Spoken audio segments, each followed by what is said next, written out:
नमस्कार साथियों। आइए बाल विकास और शिक्षा शास्त्र का पहला प्रश्न मैस्लो के अनुसार निम्नलिखित को सही क्रम में व्यवस्थित करें। इसको हम देखते हैं। तो मैस्लो एक मानवतावादी विचारधारा के व्यक्ति थे। इन्होंने अ, अमेरिका के निवासी थे। इनका मानना था कि मनुष्य की ज़रूरतें एक निश्चित क्रम में होती है। जब एक स्तर की ज़रूरत पूरी हो जाती है तभी इंसान अगले स्तर की ओर बढ़ता है ना। जिसमें सबसे पहली आ जाएगा एल, जिसमें जैविक एवं शारीरिक आवश्यकताएं होगी। उसके बाद जब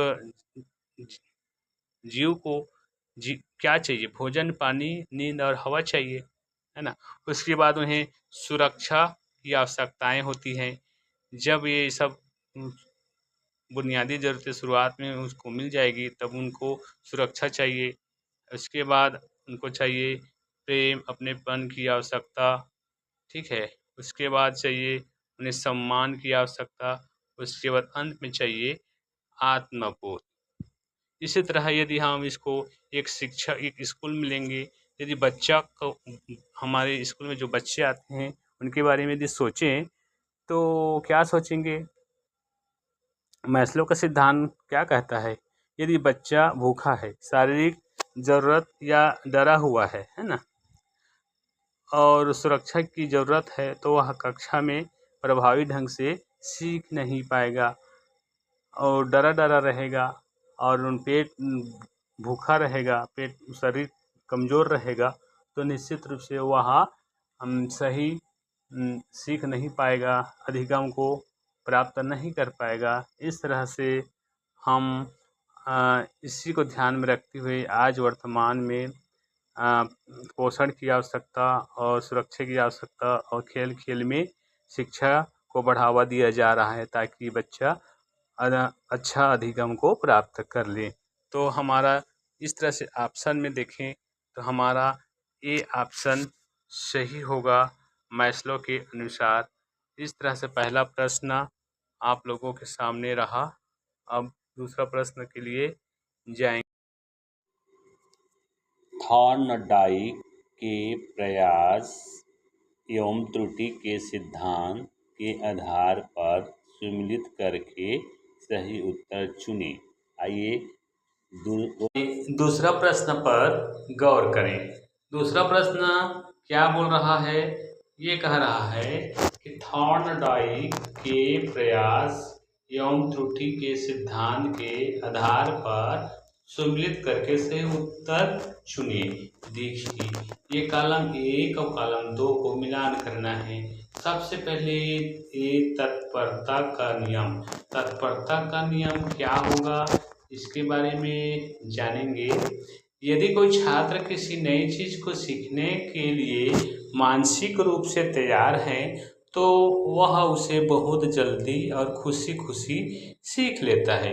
लेकिन यदि उसे ज़बरदस्ती सिखाया जाए तो वह चिड़चिड़ा हो जाता है और सीखने की गति धीमी हो जाती है। यदि हम शिक्षण में इसका क्या महत्व होगा? कक्षा में नया पाठ शुरू करने से पहले शिक्षक को छात्रों में जिज्ञासा पैदा करनी चाहिए ताकि वे तत्पर हो सके। तो तत्परता का नियम का इसका उत्तर यहाँ हो जाएगा। जब बच्चा किसी कार्य के लिए तैयार हो तो वो जल्दी सीखता है। अगला है अभ्यास का नियम। अभ्यास का नियम को देखें।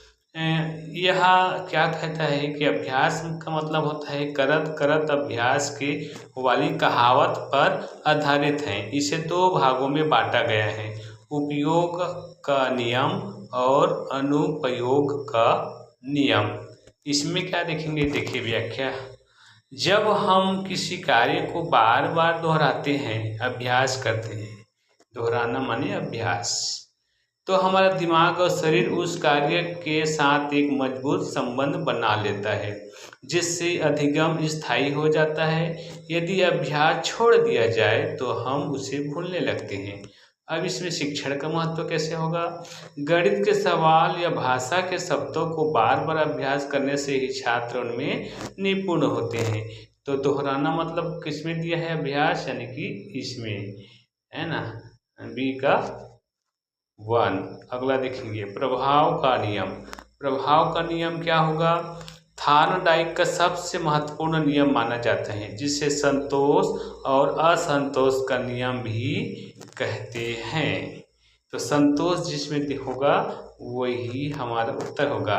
देखिए इसमें क्या कहता है, यदि किसी कार्य को करने के बाद हमें सुखद परिणाम जैसे शाबाशी, पुरस्कार या सफलता मिलता है तो हम उस कार्य को दोबारा करना चाहते हैं और उसे जल्दी सीखते हैं।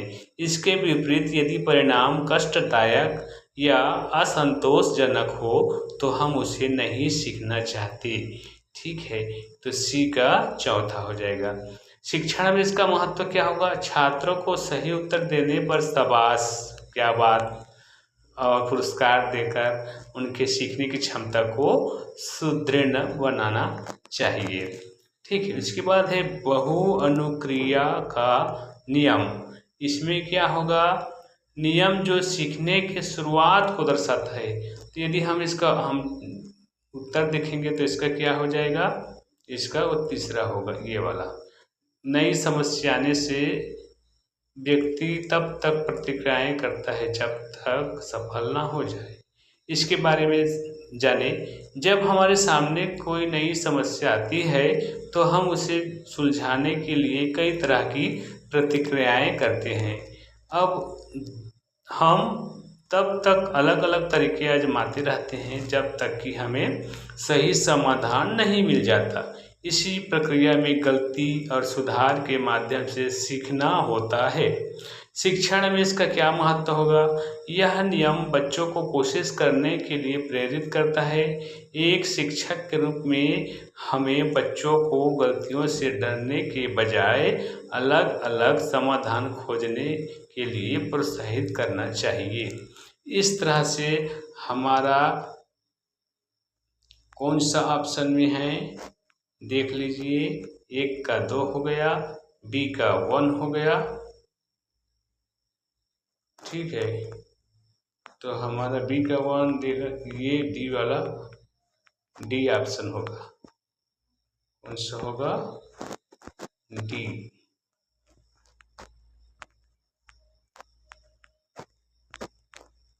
ये डी, ठीक है, डी में दिया गया है, इसका डी वाला ऑप्शन सही है।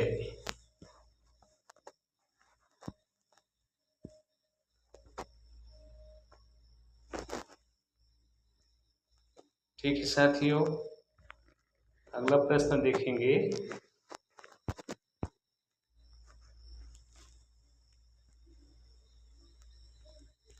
चलिए अगला प्रश्न में आते हैं। उससे पहले यदि हमारे चैनल को सब्सक्राइब नहीं किए हैं तो सब्सक्राइब कर लीजिए।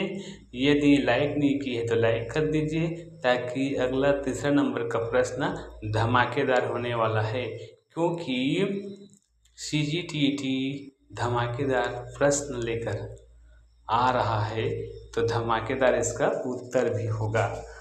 तो तब तक हमारे चैनल को लाइक कर दीजिए। थैंक यू दोस्तों।